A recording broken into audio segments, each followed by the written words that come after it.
I'm gonna make a video uh, on one of my other videos. I wrote out three countries of um,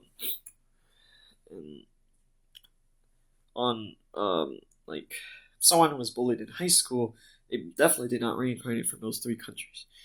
So let's elaborate more about those three countries, but in a slightly different topic.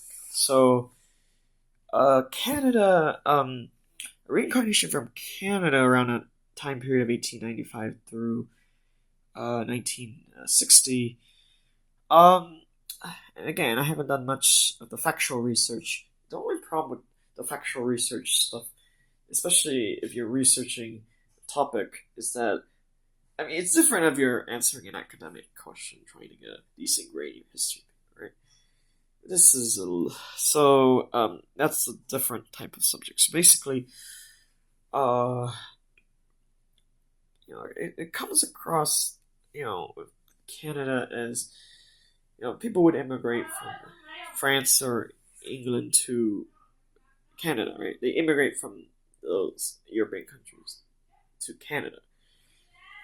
But if you're immigrating from that time period, it's different than if you're immigrating, after 1970. Um, so I get the sense that people from that era, they tend to be,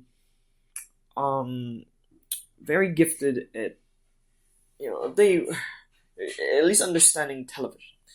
So a non-trivial amount of people who have iPhones probably have a past life from Canada. Non-trivial, especially talking about the new ones that are in the phone shops and stuff. Many of them have past lives from Canada, from 1895 through 1960. Um, Folks who don't have a problem with housing, in terms of you know, um, like you know, you always know somebody who struggles with paying their rent, right?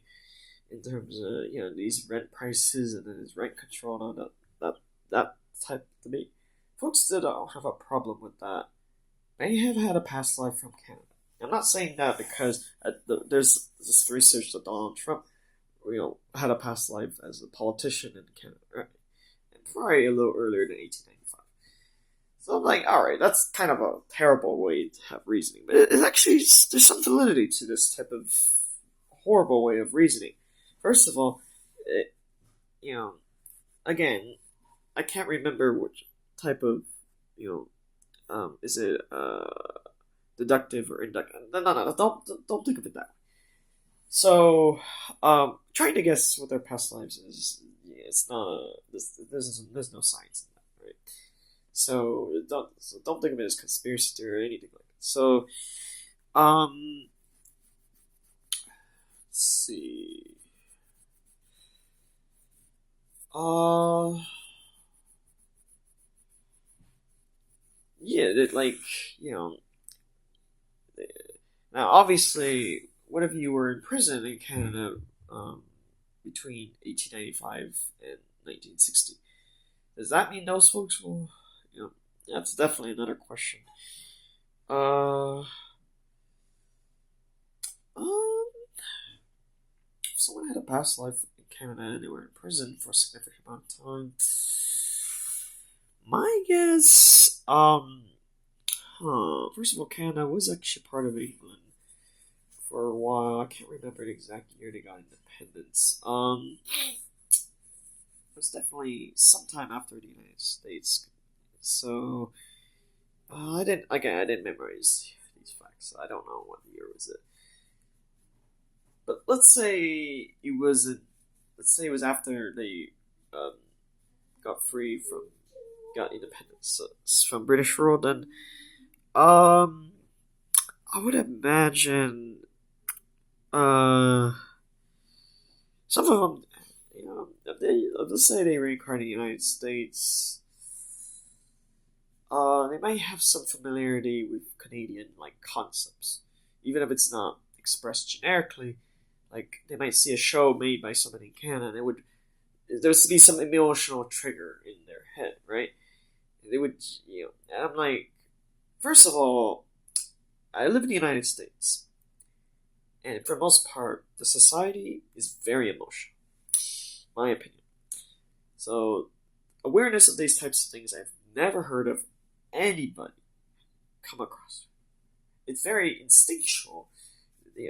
A lot of folks who left the country, or a lot of people who criticize the United States, they criticize the United States for various reasons. And I'm about to tell you a little bit of those, of why I think the criticism is, a lot of people criticize the United States as being greedy, having all these wars involved in our country. It's totally understandable, right? We all know there's like sweatshops, right? Especially the wokes. Wokes are very annoying in my opinion. So,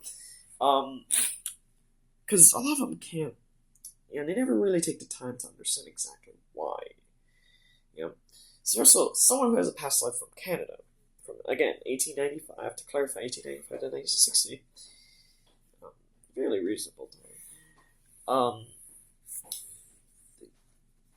would imagine, again, many of them would have some fascination with the iPhone after 2013, which is Steve Jobs, around that time of Steve Jobs, right? Now, why is that? Because he never went to Canada, neither did Tim Cook, so why would that be? That's a difficult question. I can't really answer that. Part of the reason I think that is merely,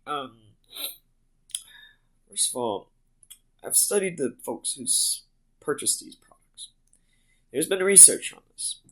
And I would say that for the most part, again, this is a different Canada than it is today. So if you were to go to Canada physically, even going through the museum, it probably wouldn't tell you much. So, again, because it's different soul groups, and such, right? We're not discussing, and again, this is before 1960, so we're not even going to discuss the Vietnam War veterans, and, ignore that completely. So, I mean, there were people who, so, again, discussing this, my guess is why a lot of them might like the iPhone is because, first of all, again, this is the newer iPhones, not the ones after Steve Jobs died. So, I'm not sure what it is. First of all, you notice that in the United States there's all these different restaurants. There's so many different restaurants, right? Major city, there's tons of restaurants, right? And part of the reason is because a lot of restaurants have these paintings in it, right? And so, in contrast, most of those cities with population density in Canada tend to be in the southern part of the area, close to the border. That's obviously because of the climate, right? But a huge bulk of Canada is just wilderness, right? So, we see the Apple company, they have this one operating system, and they just update it routinely, right? In contrast to Android operating system, and of course Windows for Microsoft, they pander to all these different hardware companies, right? So I'm not even going to list all of them. That's at least 30.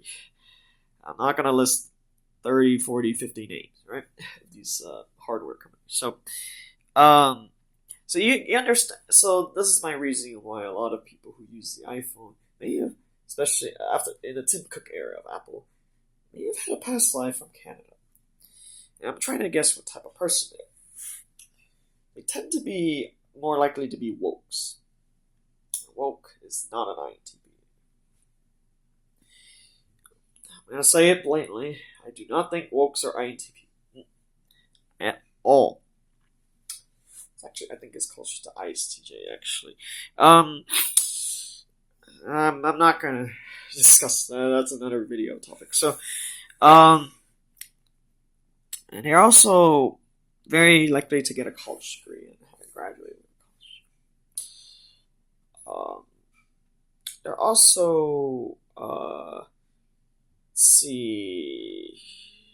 they're also more likely to have for whatever reason, they have a fascination with sushi. It's a food. Not sure why. Alright, that's all I could say in this video.